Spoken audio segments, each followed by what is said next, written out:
So young Eli, he was just a skinny kid, all bony knees and elbows. But while he didn't have a lot of meat on his bones, he did have a mischievous streak that ran about just as deep as the valley that he called home.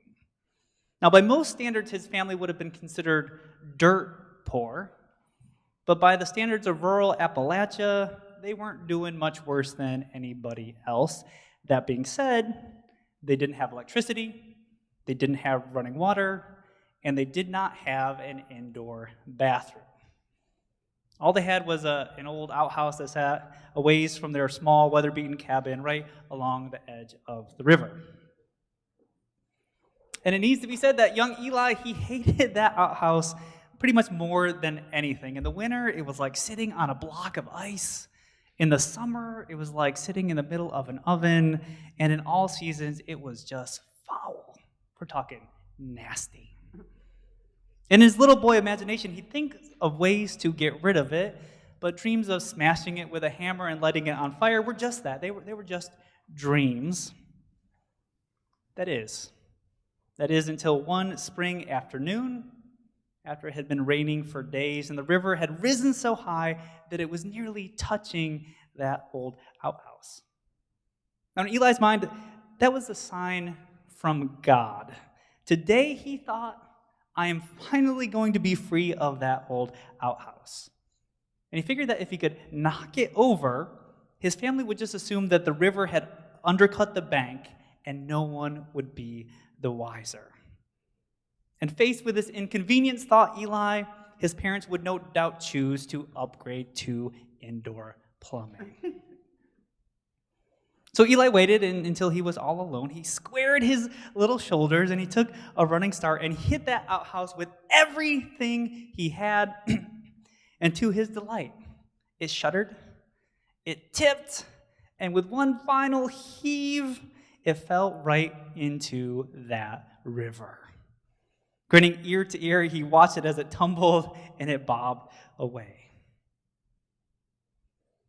Later that evening, as his family sat around the dinner table, his father didn't talk all that much, but Eli didn't think much of it. But then after supper, he looked over at Eli and he said, "Son, let's you and me take a walk to that woodshed." I don't know if that's how they talk in Appalachia, but I'm guessing here. Eli's stomach dropped. His scheme had been perfect in planning, perfecter yet in execution, yet somehow he had been found out. The jig, it seems, was up. Needing to change tactics and change tactics fast, Eli recalled a story his teacher had told earlier that week in school. So he said to his father, he said, "You know that story about George Washington chopping down the cherry tree and how he didn't get in trouble because he told the truth? Well, I want you to know that it was me. I was the one who knocked over the outhouse." Refreshing honesty, right? Feels good. "That may be true about George," his father replied. "But when he chopped that tree down, I'm pretty sure his father wasn't in it."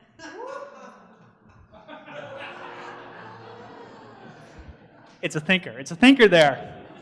Only the highest brow of humor here at Hillside Community Church. So here's the thing. In the course of our lives, we all push over outhouses, metaphorically speaking, at least, I hope. We all have moments when we don't live up to that high standard of love that Jesus calls us to, or even the more mediocre standards that we sometimes set for ourselves. And sometimes it's not even that we just happen to fall short. Sometimes we know exactly what we are doing, and we go ahead anyways. We make choices knowing full well that they will hurt someone else, and we ignore the impact of our actions because, quite frankly, we want what we want.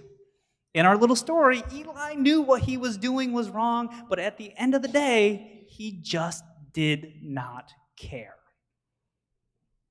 And sometimes when that happens, someone calls us out on it. Maybe it's a friend, maybe it's a loved one, or maybe even it's the still small voice of our own conscience. And in these moments when we're standing face to face with what we've done wrong, we're confronted with a choice. to keep pushing forward, ignoring the wake of what we leave behind, or to stop, take a hard look at it, and learn from it. And here's what separates the wise from the foolish. The foolish, they just keep on keeping on.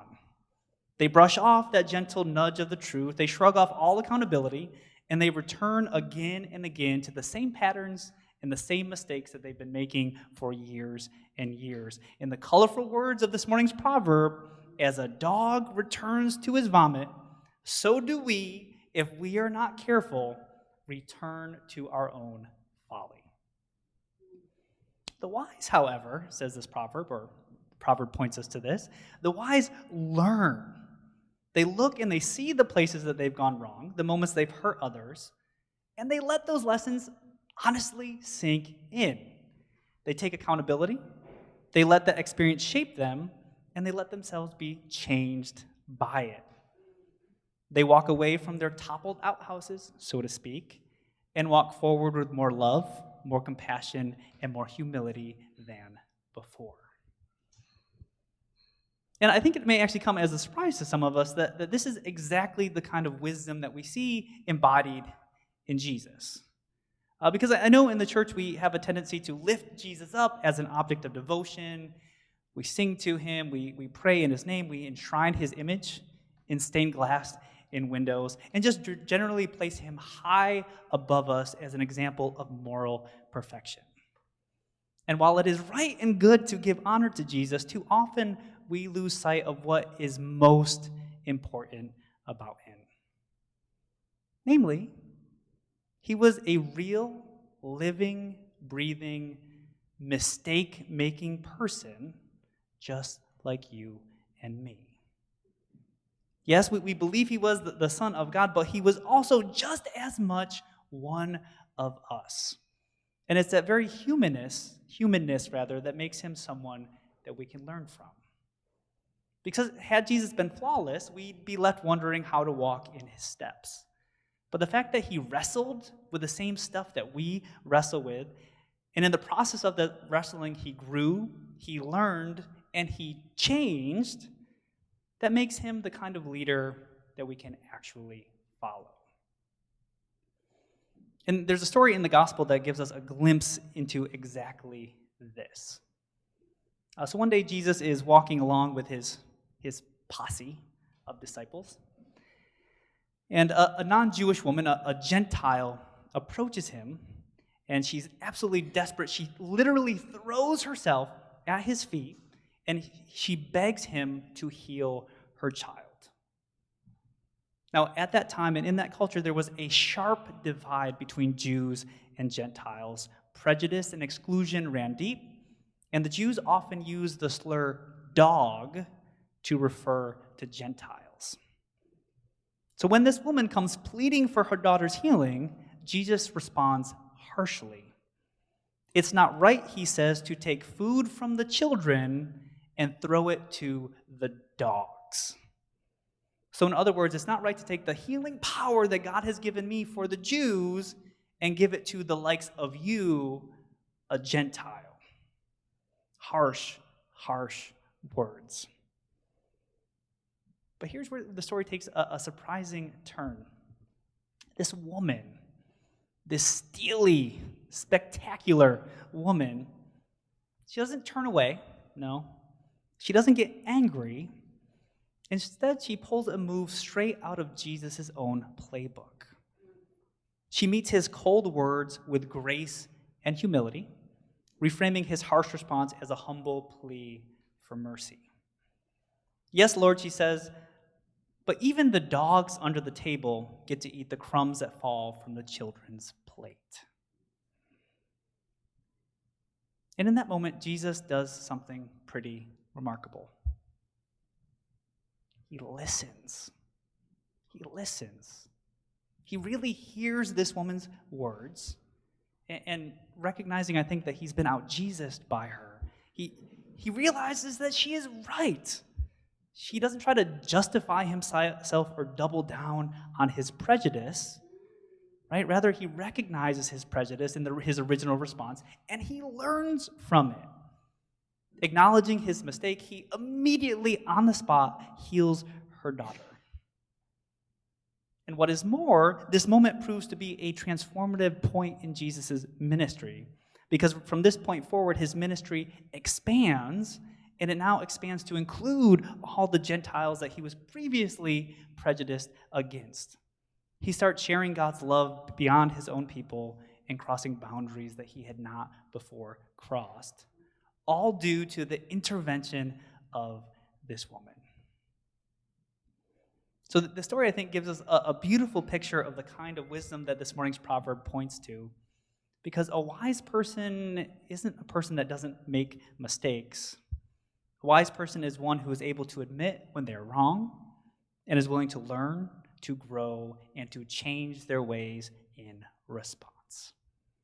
A fool, however, a fool does not change.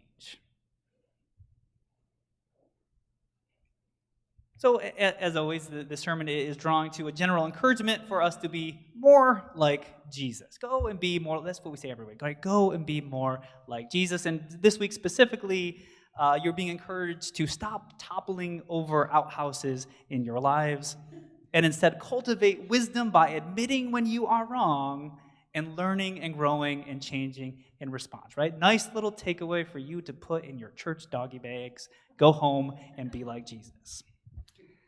But I think I would be remiss this morning with Election Day looming if I didn't make one final, perhaps obvious connection for us. As we prepare to vote this Tuesday, I believe it is worth asking ourselves this question.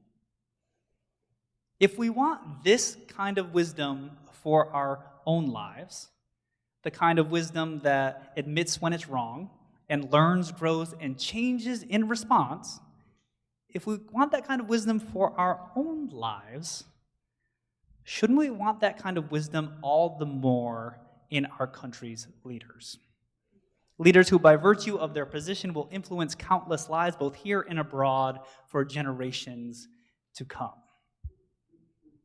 Now, while I can't endorse one candidate or another at the risk of the church losing its nonprofit status, and let's be honest, there's not a lot hanging in the balance of me endorsing one candidate one way or the other, I would like to invite you to reflect on the kind of wisdom we've seen on display in the public sphere over these past few years.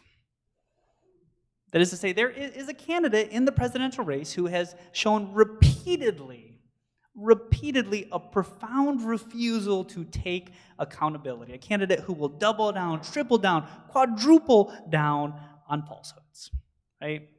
We have heard claims about migrants eating dogs, claims that our entire voting system is rigged without any shred of evidence whatsoever, and even a continued insistence that the 2020 election was stolen, despite countless investigations to the contrary. Right? These are not isolated claims, but repeated refusals to recognize, to grow, to change in the face of clear evidence. That's a fact. Now, as followers of Jesus, as people at least nominally committed to seeking wisdom and integrity, we should be looking carefully at which candidates embody these values. Which candidates show us the humility to listen, the openness to learn, and the wisdom to change when it is needed. None of us in this room are flawless, and so we can't expect our leaders to be. But we can choose to be led by those who are willing to change and grow, those who put truth above self-interest, and those who model the kind of wisdom that we aspire to for ourselves. So as you cast your ballot this Tuesday, I invite you to consider, does this person that I am voting for have even a trace of the wisdom that I want for myself? And if not, what am I saying yes to? And instead, friends, may we choose leaders who, like Jesus, and hopefully like ourselves, are willing to grow in wisdom and be guided by truth. In the name of love, may it be so.